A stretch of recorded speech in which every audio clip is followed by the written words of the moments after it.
Okay, so now what we're going to do, we showed you everything you can do with a forehand, or some things you can do with a forehand, if you're attacked and you have a stick. Now we're going to show some of the empty hand applications. So remember, going through everything we've done already, for example, first thing, block, check, and counter. So when he strikes at one, remember he's got to keep that hand up. So again, I come in, slow it down a little bit. It's a block and a check, counter. And again, when you're using empty hand, you want to make sure you block in between the elbow and the wrist. You don't want to block at the elbow because it's still coming. You don't want to block at the wrist because it's too easy to roll around. So I block right in the middle and feed it into this hand. Then I fire my shot. All right, so that's number one. Now again, no matter the height, you can do that as well. But again, if you have prior martial arts experience, you may have been studying, who knows, something else for 30 years. So when he comes in now, I might come in this way, boom, here, because of your other training. One of my favorite techniques is he comes in now again, block, check, counter. Now, round kick to the groin. So again, he comes in, I block, check, boom, right there. I have short legs. Again, you can come in here, boom, side kick, bam, come in here. So there's a lot of different things that you can do with the martial arts that you already know. Now moving on to disarms. Again, there are hundreds of different disarms that you could do. We're just going to show you a few. So he comes in with his number one strike. I block, check, counter, always getting that in there. Because especially if you're empty-handed, you need to stun him enough to give you the opportunity to do the disarm. So one more time, he comes in, 1, 2, 3. Here, I'm going to slide my hand around his wrist, thumb down, palm down, thumb leading the way, standing up, pushing straight past his shoulder. There it is.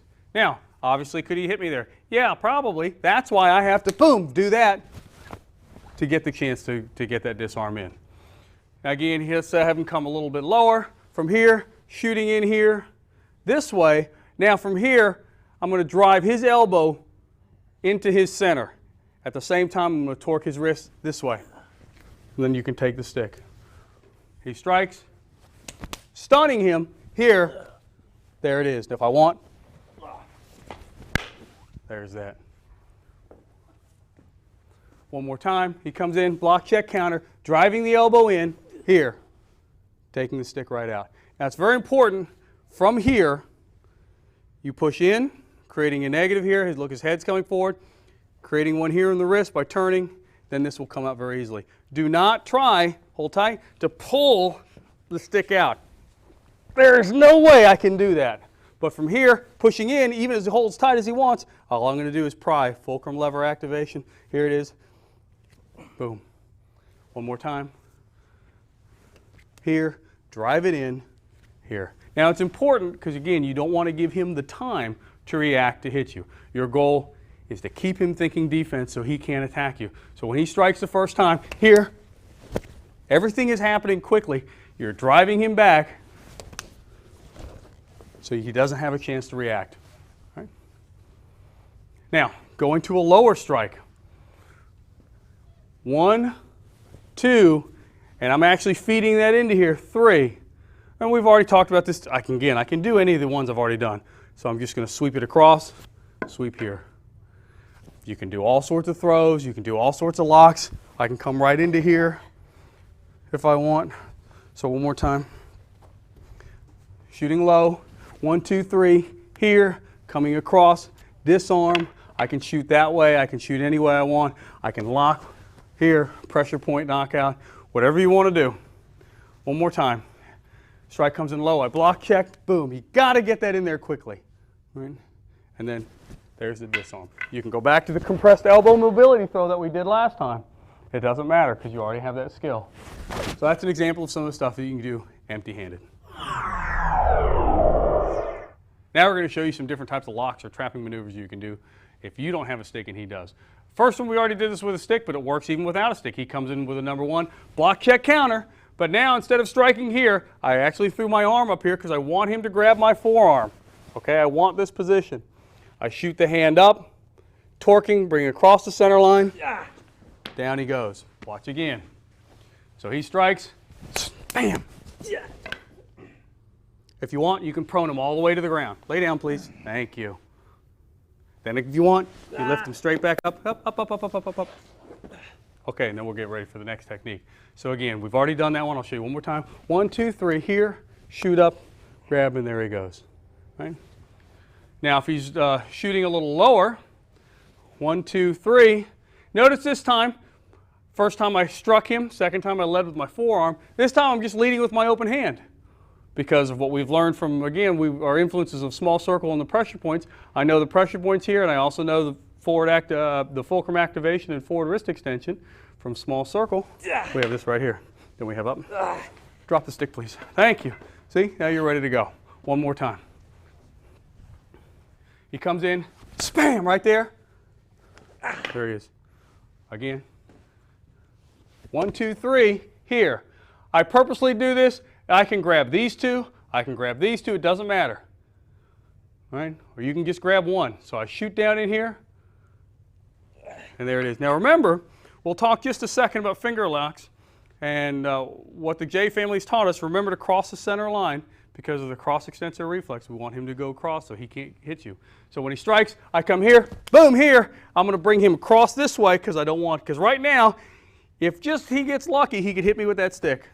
So what I'm going to do is bring him across and down and shut him completely down so he can't do that. From that position, he can't touch you. Right? So that's an example of here. Now if he strikes lower, same thing, it doesn't matter. You can come this way, you can do the disarms, you can do the locks, you can fold him up this way, do this lock. But one of the things that I like to do is also lock him up with his stick. So now when he comes in, he's coming in here, I'm going to block check, but I'm going to counter this way, across my body. All right? Because now I have this. This is a vertical stick lock. I'm going to increase here, and he drops straight down. One more time. So this time when he comes in, I block check, but I pass it, shoot it in here, and I have him right here. I can bring it down to here if I want.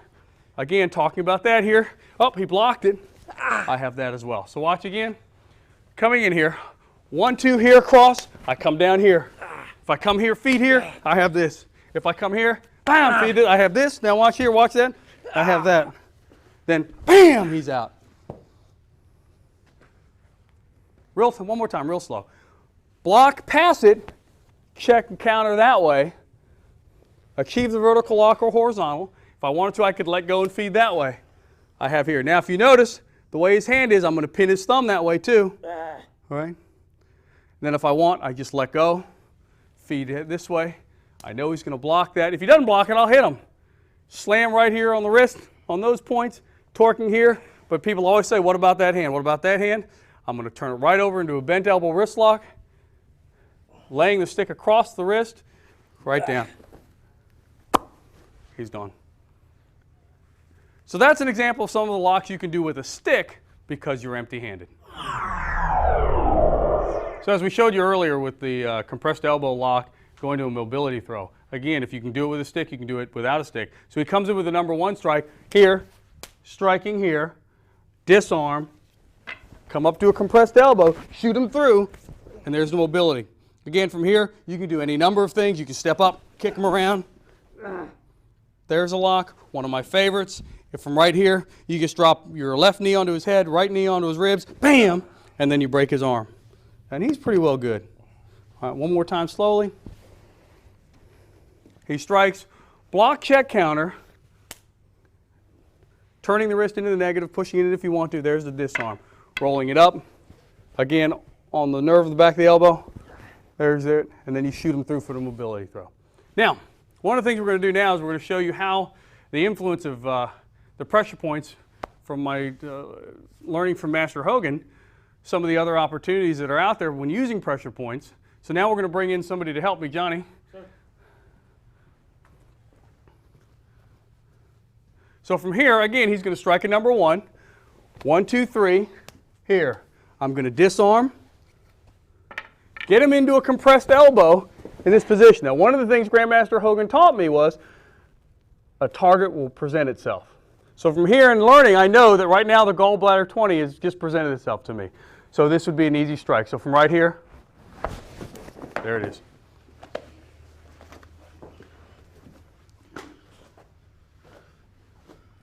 All right? Mm-hmm. All right. Thank you, Johnny. Mm-hmm.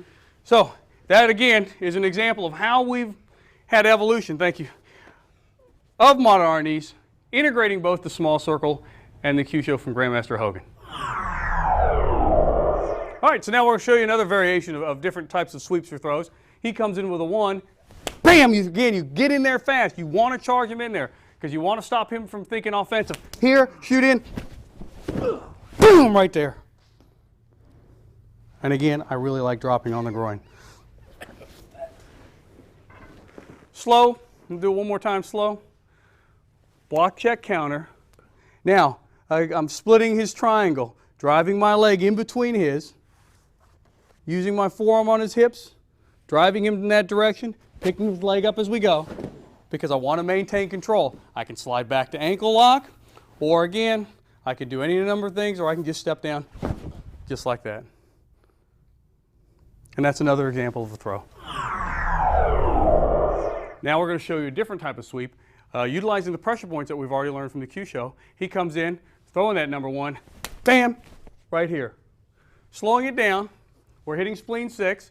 He comes in, 1, 2, 3. I've set my position and my body up. I'm going to tap right here, and then he's down. All right? Yeah. All right, one more time. He comes in here, then from right here, boom. Okay? Now, if you did that full force, he's going. Now, watch what happens here. Again, I hit him over. Another target's presented himself. I wanted to. We can go back and do the same one we've already done. So that's another example of how you can put the pressure points right into the arnis.